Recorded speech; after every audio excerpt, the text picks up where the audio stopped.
Pastor, tem umas perguntas aqui para o senhor. Sim. Uma pergunta aqui do Ângelo. O Ângelo está perguntando: o que seria em escatologia o estado intermediário dos mortos? A alma é imortal?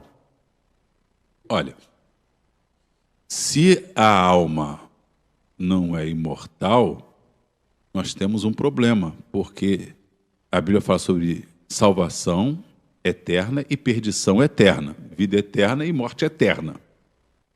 E o mesmo texto que fala vida eterna, fala morte eterna. Se você pegar Apocalipse capítulo 20, em escatologia, ali fala sobre quando o diabo e os mortos, o juízo do grande trono branco, e aí os mortos, aí o Hades, a morte, o mar, todo mundo vão ser lançados onde? No lago de fogo e enxofre. E ali fala que o tormento é por todo sempre. Então, a alma, ela é eterna. Eu não sei se ele está fazendo a pergunta por causa de uma doutrina, que é chamada sono da alma. O que acontece? Baseado em Eclesiastes, e é uma ignorância. Por quê? Eclesiastes, quando diz lá, Eclesiastes, por isso que é difícil. Eclesiastes não é um livro que está tratando de questões teológicas. Sim. Ele é o sábio olhando a vida, olhando o retrospecto. Ele está dizendo assim, disse eu no meu coração. Não quer dizer nem que ele diga agora, porque disse eu no meu coração não quer dizer que você está dizendo. Segundo, ele está falando da vida como ela é. Ele olha assim e diz assim, morreu o homem, os bichos comeram. Morreu o cachorro, os bichos comeram. Como morre o homem, morre o animal. Ele não está entrando no mérito se o cachorro tem vida eterna, se o homem tem vida eterna. Que aí, não, olha só, está vendo aí como um homem, o cachorro vai viver para sempre? Não. Então o homem, como um homem, não está tratando de isso, não se vai dar conta, se o cachorro vai estar no juízo do grande trono branco. Não é esse o assunto. É o pregador olhando a vida, olhando como as coisas acontecem. Por que o homem é vaidoso? Vaidade, tudo é vaidade. Por que você é tão vaidoso? Por que você persegue as pessoas? Por que você é isso e aquilo? Se como você morre, morre um animal. Esse é o tema. Outro, Eclesiastes. Não é do valente a vitória. Não é do corredor a vitória. Mas tudo depende do tempo e do acaso. Ora, tempo e acaso... Tempo e acaso, quer dizer que Deus não está no controle das coisas? Tudo depende do tempo e do acaso? É o pregador vendo a vida. Você está ali acompanhando dois atletas. Eles treinam, o Bolt sempre ganha do americano. Sempre ganha. É lá e ele ainda corre, estica o peito assim. Então, olhando, o Bolt vai ganhar a corrida. Naquele dia de manhã da corrida, o Bolt acordou, quando ele botou o pé no chão, torceu o pé. Aí ele pega e toma um remédio, só que aqueles segundos da arrancada dele, quando ele sentir, não parece não um atleta de alto nível, um detalhe tira os segundos dele. O Bolt é muito mais rápido que o segundo. Mas naquele dia ele não vai ganhar. É isso que a Bíblia está dizendo. Ou seja, depende da circunstância da vida. Porque naquele dia pode acontecer, não tem nada a ver com Deus fazer o Bolt torcer o pé para perder. Tem a ver com as vicissitudes da vida. É isso que Eclesiastes está tratando. Agora, você quer falar sobre alma, se é consciente? Apocalipse 6:9. As almas debaixo do altar dizendo, até quando o justo juiz não julgas a nossa causa? Elas estão conscientes. Então, no estado intermediário, os mortos estão conscientes. Lucas capítulo 16, o rico e Lázaro. Os dois morrem. O rico está consciente, sabendo que ele está em tormento e que a sua família precisava ouvir para não ir para lá. E Lázaro está consciente, no seio aí, não é nem que seja um lugar, é junto a Abraão. Então, provavelmente ele está no paraíso, junto a Abraão, no seio de Abraão. É que a gente deu o nome ao lugar de seio de Abraão. Mas, na verdade, é como na enseada, como se estivesse ali junto a Abraão. O lugar que nós conhecemos que os mortos vão chama-se paraíso. Então, respondendo, se a morte não é eterna, a vida também é eterna também, não existe eternamente. Segundo, alguns textos mostram que o bicho não morre eternamente, que sofrerão eternamente. Apocalipse 20 é um dos textos que eu citei rapidamente. E no estado intermediário nós estamos conscientes. O perdido já está em tormento, como o rico. Você sabe que o Hades, esse mundo dos mortos, não é isso? Aqui, ele no futuro vai ser lançado no lago de fogo, Apocalipse 20. É inaugurado pelo anticristo e falso profeta em Apocalipse 19, quando Cristo volta em glória e joga os dois lá. Os mortos que não estiverem escritos no livro da vida, Apocalipse 20, irão para o mesmo lugar do anticristo, o falso profeta e o diabo, que vai ser lançado naquele momento também. Os salvos que fizeram parte da primeira ressurreição, esses já estão em gozo. Paulo foi arrebatado ao terceiro céu, ouviu palavras inefáveis, não é isso? Ao paraíso, não é isso? Então Paulo dizia que partir e estar com Cristo era infinitamente... Paulo não disse que vai partir e vai dormir. Porque senão eu diria, eu vou partir, eu queria partir e estar com Cristo, mas partir e estar com vocês, se traz fruto, eu ficaria aqui o máximo possível, porque depois eu vou dormir, ficar dormindo. Então, nós vamos estar conscientes, o salvo já está em delícia e o perdido já está em tormento. Quem já está em delícia hoje vai herdar os novos céus e nova terra. E quem já está morto em tormento vai ser lançado no lago de fogo, na Geena, onde o bicho não morre. Isso é o que a Bíblia diz. Essa é a escatologia, né? Respondido. Vai aprendendo, vai. A Marta Pereira, que é a nossa irmã, estava perguntando sobre o que o senhor acha das mensagens teológicas que são pregadas hoje no altar e as pessoas mais simples não conseguem entendê-la, né?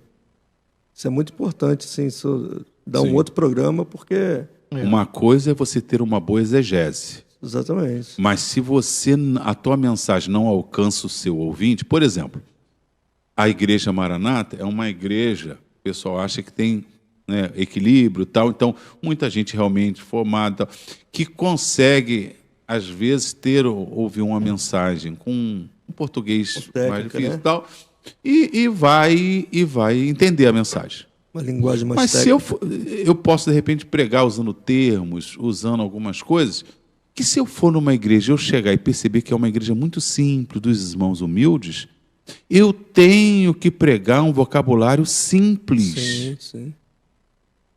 O que acontece é que a pessoa quer pregar e que o ouvinte dele fica assim, que homem culto, olha que homem imponente, olha que oratória. Se a mensagem, o emissor, quando falar a mensagem, não alcançar o receptor, que é o ouvinte da mensagem, e tiver o feedback, não é isso? Ou seja, essa mensagem ser entendida e alcançar o propósito. Qual é o propósito? Toda mensagem tem que buscar duas coisas: a glória de Deus e a salvação do homem. Toda mensagem. Ela tem que demonstrar quem Deus é e que o homem precisa ser salvo. Quer seja eternamente, aceitando Jesus, quer seja salvo das consequências do pecado, aprendendo como ser bom pai, boa mãe, sim, como viver nesse mundo. Então, não é mensagem de autoajuda, é mensagem de transformação. Porque Paulo escreveu, os pais sejam assim, as mães sejam assim, os filhos sejam assim, os servos sejam... Isso está me salvando. Uma coisa, porque a palavra salvar é polissêmica, ou seja, ela tem várias... Muitas vezes a palavra salvar é vida eterna. Às vezes a palavra salvar é ser curado. Por exemplo, e a pessoa foi curada e disse-lhe Jesus, a tua fé te salvou. A fé ali não salvou ela daquela doença.